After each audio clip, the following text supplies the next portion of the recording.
President Emmanuel Macron is on a state visit to Britain, the first of a French leader since 2008. His hosts are drenching him in pomp, pizzazz and protocol. He rode in a horse-drawn carriage, chatting with King Charles. He walked down a red carpet, sharp in his navy suit. And, come Tuesday evening, he will dine in Windsor Castle at a banquet in his honor. Britain is rolling out its pomp and turning up its pageantry to full throttle for President Emmanuel Macron of France and his wife, Brigitte Macron, who are on the first French state visit to the United Kingdom since President Nicolas Sarkozy came over in 2008. In a bid to show solidarity and get results on everything from Ukraine to migrant crossings, the two governments are building a spectacle. In one move showcasing their cooperation, Mr. Macron and Prime Minister Keir Starmer of Britain agreed that the Bayeux Tapestry, a 230-foot-long embroidery dating from the 11th century that illustrates the Norman conquest of England, will be lent to the British Museum next year. The loan, first promised in 2018, will be the tapestry's first trip to Britain since it was made about 1,000 years ago.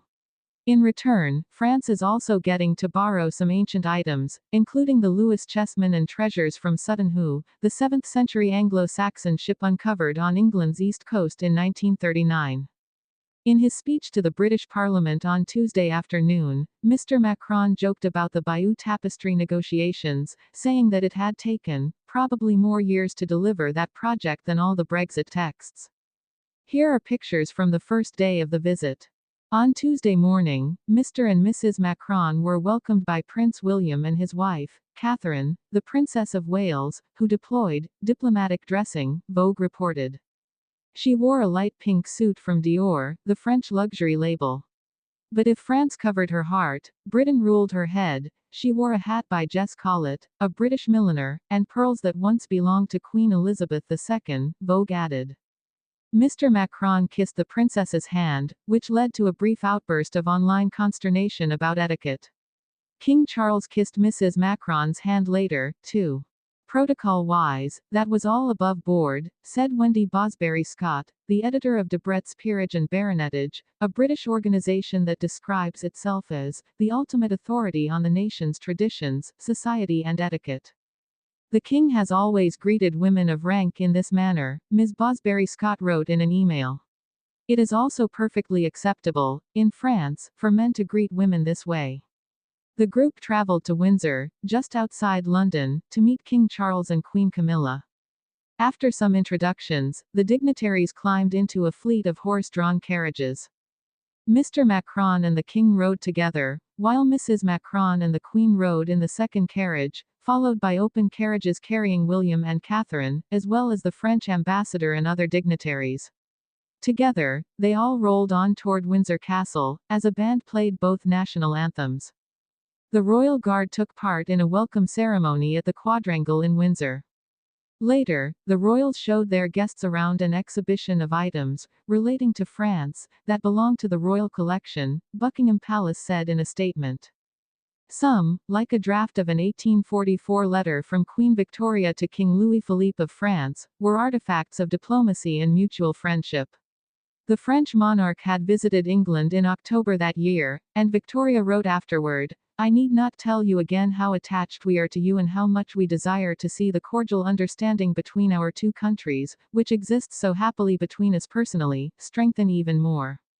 Others come from a world divided.